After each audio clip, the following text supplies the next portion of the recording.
Good morning.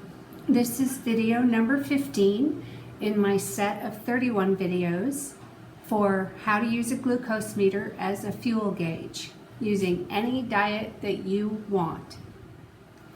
It is just this morning that I realized that yesterday's video that I did, video 14, I talked about day number 12, and I should have been talking about day number 13.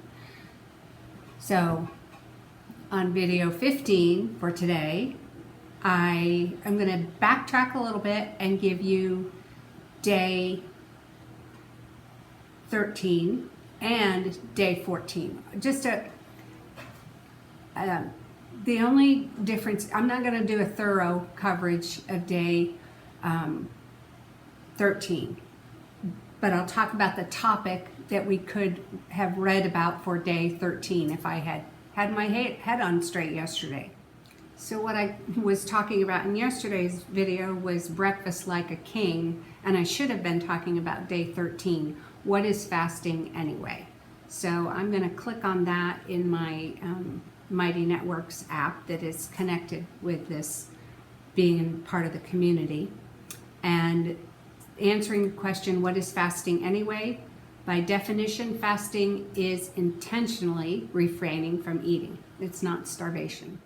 It says that many people eat almost continuously during their waking hours.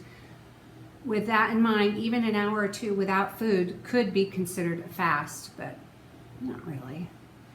You only need to find the minimum effective dose of fasting required to get you the results you want. While you could go weeks without food, most of us actually could, a couple of hours might feel like an extended fast for people who are used to eating all throughout the day. Data-driven fasting is designed to help you fine-tune your daily eating routine. So I'm going to skim over this a little bit more here. That would be it. That's all I'll share on that. And what I'm doing today is unusual. I actually am sitting down at 10 o'clock in the morning to go ahead and start with some protein. There are 5 hard-boiled eggs. I don't know, the lighting's not so good, but 5 hard-boiled eggs that I will eat with some salt and pepper. And then these might look strange to you, but I was cutting up broccoli for tonight's dinner. I'm making dinner for our family and for our son's family. So we're gonna have some time with them this evening. And I do not waste the broccoli stem. So what these are, I bought the whole big broccoli thing, not just the crowns. And then I cut off the stems and I peel away the hard outer part. And I eat these like somebody would a carrot stick or whatever. And this is gonna be great fiber as well as some vitamins and minerals. And then these little pieces just fell off the sides of the broccoli, so I'm gonna eat those too.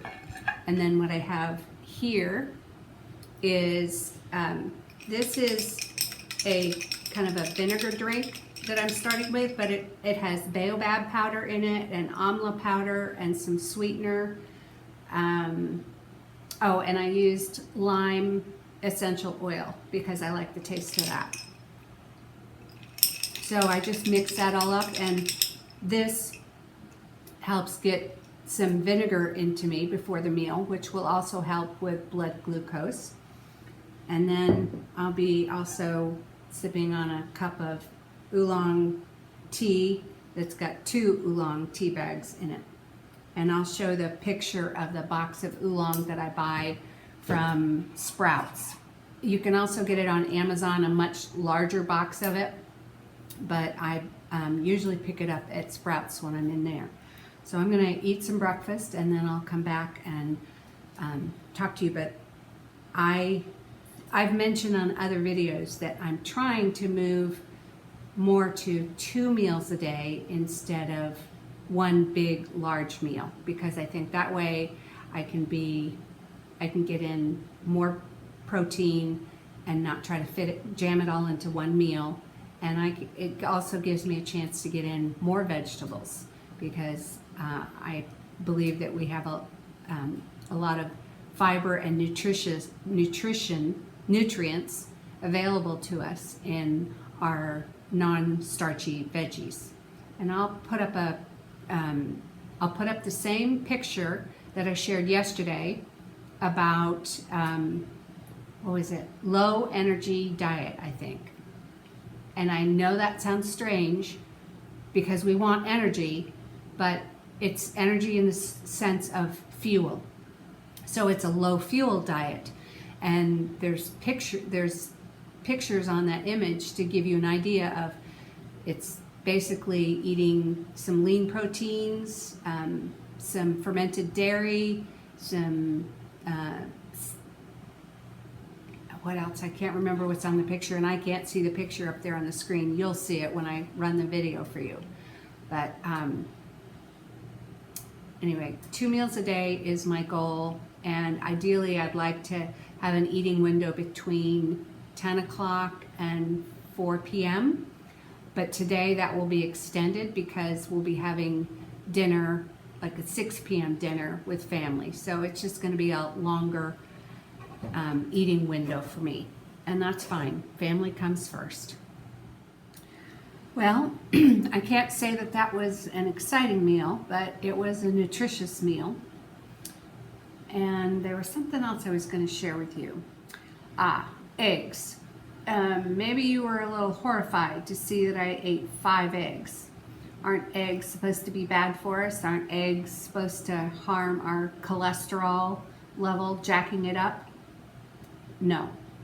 I will put some information in the description box about eggs, and there will be a couple of links that you can look at.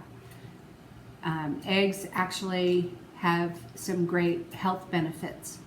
Now, those eggs would have been healthier for me to eat had the yolks been very, very soft, almost not cooked. So the white cooked, but the yolk soft. But I happen to have had hard-boiled eggs in the fridge. My husband had cooked some up, and so I ate them so they wouldn't go bad.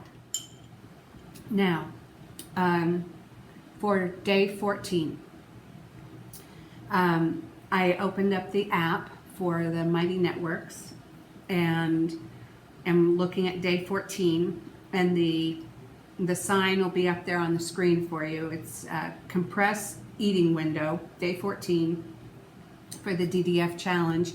Sorry, kitchen closed. And it's funny because instead of trying to compress my window, I'm actually, if I'm trying to have 2 meals a day, it means a wider window of time for me. The OMAD, 1 meal a day, typically I eat that in about a 2-hour time frame. It could be as short as 1, or it could be as long as 4.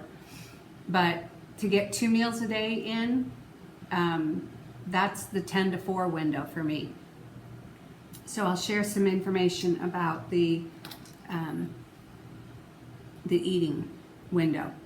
A 2015 study by Sachin Panda found that 10% of the people who relatively ate the least frequently, so this is people who eat the least amount of times per day, was 3.3 times per day. Whereas the top 10% of people ate over 10 times per day. On average, participants in the study met their energy needs for weight maintenance by 6:36 p.m., but kept eating until much later. And this is an interesting fact, that participants' food choices decreased in quality the later in the evening they ate. And that's because we tend to reach for comfort foods to soothe our emotions when we're frustrated at the end of the day, bored at night. So that was interesting information to me, that the later we wait in the day, the poorer our food choices can be. So the study information goes on. It says participants were instructed to move their calorie intake to earlier in the day and compress their eating window from greater than 14 hours to less than 11 hours per day. 11 hours of eating seems so such a wide range for me nowadays after 4+ years of mostly eating one meal a day. So as a result of this, they effortlessly experienced benefits, including improved sleep, reduced body weight, and increased energy. After the study, most of the participants in the study decided that they much preferred a shorter eating window. That's interesting. Here's a discouraging little fact. Our bodies are optimized for maximum fat storage when eating late at night. We are more insulin sensitive in the morning. And I mentioned that in the other day's videos where I was kind of pushing the idea of early time-restricted eating. I'll just jump ahead to a little summary. It can take a while to find the balance between delaying your first meal in the day and overeating at night. Well, I have some work to do in the kitchen because of the meal that I'm making for the family to enjoy a gathering together tonight. So I'm going to stop recording for right now, and I may add on to this. Time will tell. Well, I did decide to come back and record some more, but really only long enough to try to say a proper goodbye and wrap things up without just having a sudden cutoff. So this is video number 15, and the topic was for, so it's video number 15 of 31 videos, and the topic was for day 14. I'm going to put up that image again, the low energy image where it's showing you foods that would have protein and nutrients, but not be focused on the energy sources of fats and carbs. And I know that if you just hear the label low energy diet, you go, wait a minute. No, I want energy. Yes, we want energy. But think of the word energy as the same as saying fuels of fats and carbs. So low fuels of fats and carbs, but focused on protein and nutrients. That's what I was doing with my lunch today. I had the eggs and the veggies, and then I had the drink and the tea, but there wasn't a lot of fuel. Well, there was fats from the eggs, and then I'm sharing in the description box why eggs are not an evil thing. So I encourage you to look at those links. But my meal today was a low energy meal because I am trying to encourage my body to pull from its own stored energy. Not that I have a lot of fat to lose, but I would like to trim down a little bit more. I'm a little above my personal goal, my 1984 wedding weight, and so I'm trying to peel back just a little bit. Thankfully, I'm not feeling desperate like I used to, that I had no control, because I found how to use a glucose meter as my fuel gauge, and I found all of Marty's teaching, and it's made a world of difference for me. So I'm still using my TrimHealthyMama stuff, and I'm using Marty's teaching. I need to now cut off so I can get on with the family thing. I've got all the food that I made packed up and ready to go. It's a very healthy meal, but I think the family will enjoy it as well. That's a fine line to walk. Feeding them healthy food that they like and don't feel like, oh, what does my husband say? He says something about, it was about living longer, but not enjoying it as much because of the food, and it's not that bad. I feed him well, so I can't remember what his saying is.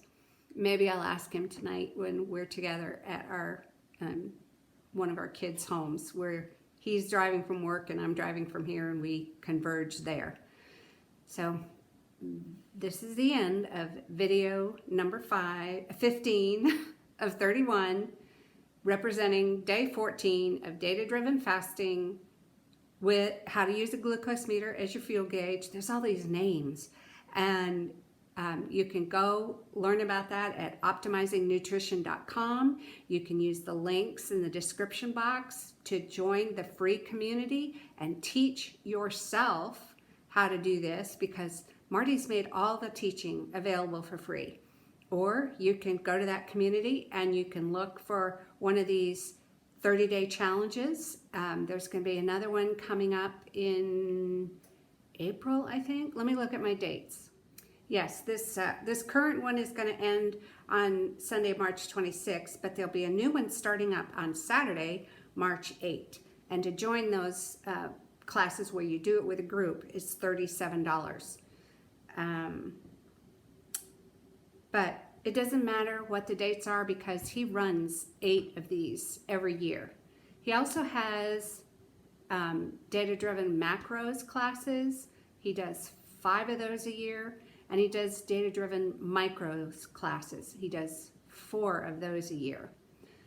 I have never done a macros, and I certainly haven't done a micros, because both of those classes require logging of food and keeping detailed tracks, so you can enter that into the app and it can tell you, it can calculate things for you. The most logging I am willing to do is logging my glucose number. That fascinates me, but to figure out what I'm eating and put it kind of precisely into an app, not for me. I've tried. I've tried a couple times to be in that class and do it, and I don't think I've made it beyond day 3. I like being in the community and encouraging people that enjoy doing that. Yay for you, not for me. Anyway, this is the end of the video. Thank you for watching.